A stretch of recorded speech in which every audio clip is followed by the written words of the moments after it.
আমি লিখি এবং আমাদের বন্ধুরা যদি লেখেন, কবির মৃত্যু নেই, কবির মৃত্যু নেই। ধন্যবাদ।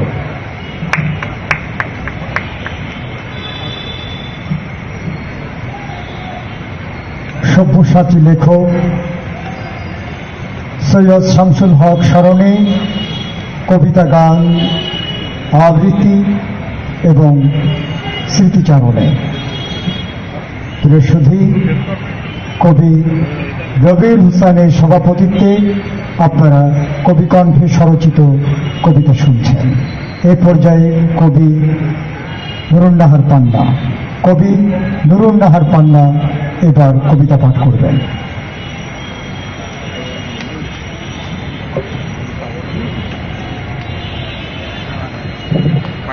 আসসালামু আলাইকুম।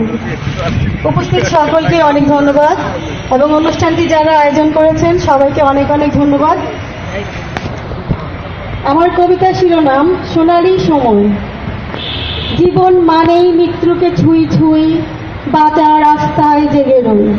চাহিদাগুলো ভীষণ বড় হয়ে যায়, সামর্থ্যের কাছে হার মেনে দাঁড়ায়। একটা জীবনে আছে কত চাওয়া, দুঃখ, কষ্ট, গ্লানি কাছে ডেকে নেওয়া। তবুও দুঃখ দাঁড়ায় গোপনে সরবে, জোনাকিরা সুখ খুঁজবে রাতের রূপে। হৃদয়ের আশানুরূপে আংশিক সুখ হবে, সুখের সাম্রাজ্যে যাবে কি কে কবে।